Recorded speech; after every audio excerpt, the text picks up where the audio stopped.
Hi friends, இன்றைக்கி வீடியோவில் டேஸ்டியான லஞ்ச் பாக்ஸ் ரெசிபி. டேஸ்ட்டுக்காக இந்த மாதிரியெல்லாம் மசாலா அரைச்சி செய்வாங்களான்னு யோசிப்பீங்க.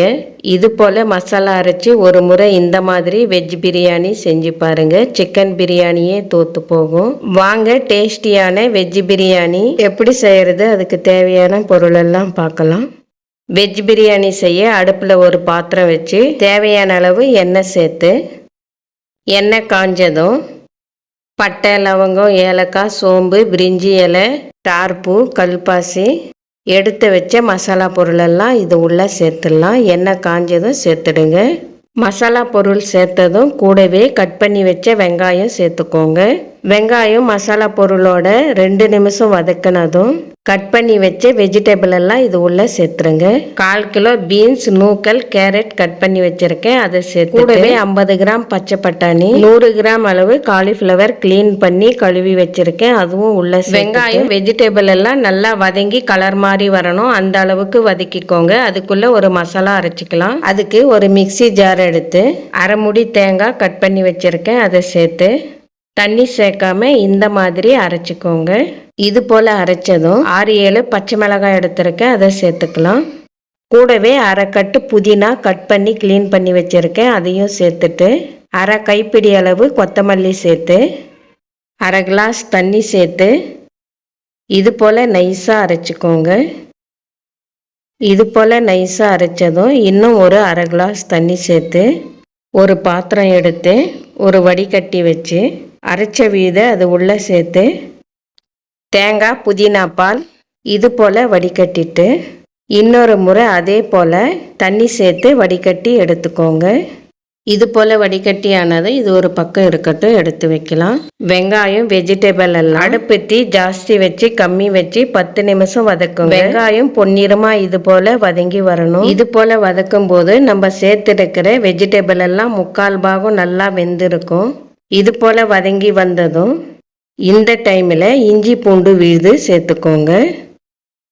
இஞ்சி பூண்டு விழுது சேர்த்து 30 செகண்ட் கலந்து கொடுத்து ஒரே ஒரு தக்காளி கட் பண்ணி வச்சுருக்கேன், பழுத்த தக்காளியாக கட் பண்ணி சேர்த்துக்கோங்க. தக்காளி சேர்த்து 2 நிமிஷம் வதக்கி தக்காளி இது போல் வதங்கி வந்ததும் அரை ஸ்பூன் கரம் மசாலா. இந்த கரம் மசாலா நான் வீட்லேயே அரைச்சிருக்கேன். 1/4 டீஸ்பூன் மஞ்சள் தூள், அரை ஸ்பூன் கடையில் வாங்கின பிரியாணி மசாலா சேர்த்துருக்கேன். எந்த பிராண்டாக இருந்தாலும் பரவாயில்ல. பிரியாணி மசாலா இல்லைன்னா சிக்கன் மசாலா அரை ஸ்பூன் சேர்த்துக்கோங்க. பிரியாணி மசாலா சிக்கன் மசாலா மிஸ் பண்ணாமல் அரை ஸ்பூன் சேர்த்து கலந்து கொடுத்து அரைச்சி வச்ச தேங்காய், புதினா பால் சேர்த்துக்கலாம். 2 கிளாஸ் அரிசிக்கு 2 கிளாஸ் தண்ணி, 2 கிளாஸ் புதினா தேங்காய் பால் சேர்த்துருக்கேன். கூடவே தேவையான அளவு சால்ட்டு சேர்த்து ஒரு மிக்ஸ் கொடுத்துட்டு அரை ஸ்பூன் லெமன் ஜூஸ் சேர்த்துக்கோங்க. லெமன் ஜூஸ் சேர்த்ததும் கூடவே அரை ஸ்பூனுக்குன்னா கொஞ்சம் கம்மியாக 1/4 டீஸ்பூனுக்கு கொஞ்சம் ஜாஸ்தியாக சர்க்கரை சேர்த்து கலந்து கொடுங்க. சர்க்கரை சேர்த்து செய்யும்போது டேஸ்ட்டை பேலன்ஸ் பண்ணி கொடுக்கும், அதுக்காக. இது போல் கொதித்ததும் 20 நிமிஷம் அரிசி ஊற வச்சு தண்ணி வடித்து எடுத்து வச்சுருக்கேன், அது உள்ளே சேர்த்துடலாம். அரிசி சேர்த்து கலந்து கொடுத்து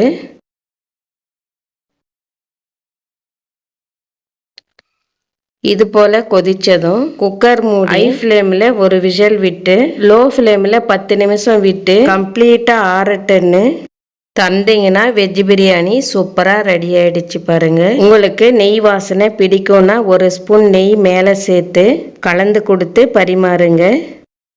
டேஸ்ட்டு அருமையாக இருக்கும்.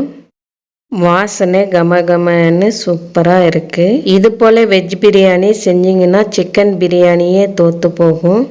லஞ்சுக்கு இந்த மாதிரி செஞ்சு கொடுங்க, ஒரு பருக்க சாதம் கூட மிச்சமாகாது. கண்டிப்பாக இது போல் ஒரு முறை செஞ்சு பார்த்துட்டு உங்களோட கருத்துக்களை கமெண்ட்டில் சொல்லுங்கள். இந்த வீடியோ உங்களுக்கு பிடிச்சிருந்தா வீடியோக்கு ஒரு லைக் போடுங்க. நம்ம சேனலை சப்ஸ்கிரைப் பண்ணலைன்னா சப்ஸ்கிரைப் பண்ணிக்கோங்க. அப்படியே பக்கத்தில் உள்ள பெல் பட்டனும் தட்டி விடுங்க. அப்போ தான் நான் போடுற வீடியோ உடனே நீங்கள் பார்க்கலாம். இன்னொரு வீடியோவில் பார்க்கலாம். தேங்க்யூ.